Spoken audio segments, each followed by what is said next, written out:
Happy Saturday to you. You know, my biggest pet peeve is passionately ignorant people telling other people what to do on social media, right?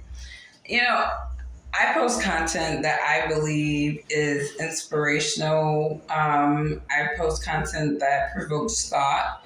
And I'm really unapologetic with that. I'm almost 40 years old. So for me to sit there and conform to the feelings of a grown adult is just almost nonsensical to me.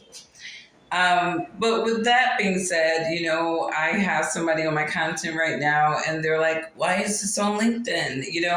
And to be honest with you, I asked that question, myself a couple of times, especially in 2020 when I saw graphic images of slaves, just flooding my timeline and all this racism.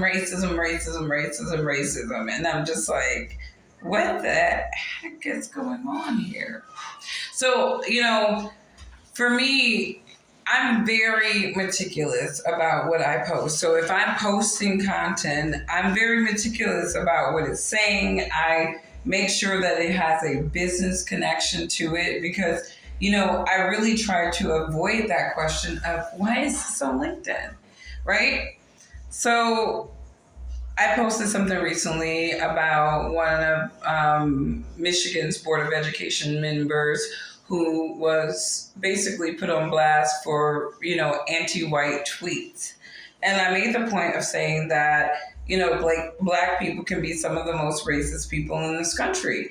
And, I actually saw a tweet, somebody saying, hey, can black people be racist? And I'm like, yeah, we can. And I think that's where most people need to concede is that racism is not racist. I've said this several times that any individual from any given ethnic group can be racist in this country. And, I say that to say that there's a lot of conversation, there's a lot of popular rhetoric, there's a lot of acceptable rhetoric that is just not useful to coexisting people and cultures. And I think really, and I've said this before, it's like, man, we were coexisting just a little too well, and somebody needed to turn on the 1960s racism, and look, I'm almost 40 years old, and to be honest with you, I'm sharing my perspective to help broaden other people's. I am not sharing my perspective to inflame people. I am not sharing my perspective to get into people's feelings.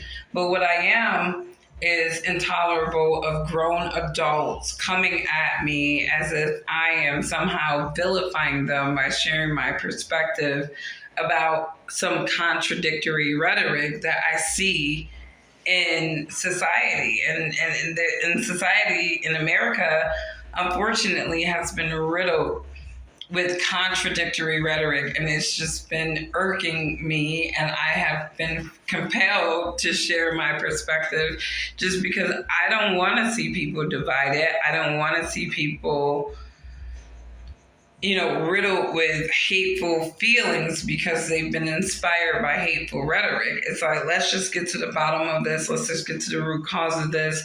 I try to be very pragmatic in my approach. I try to be non-inflammatory with my approach, but I just can't have people telling me, what to post and how to feel.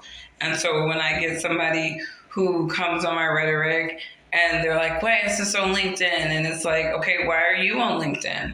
Why are you asking somebody who has almost 300% more followers than you do, why they are posting content on LinkedIn? It's like, apparently they are doing something that works for them. They are doing something that is working towards what they are trying to do. And I feel like, to me, the people that work with me, they know who they are working with, I'm pretty organic. I am not, how I talk is really how I write.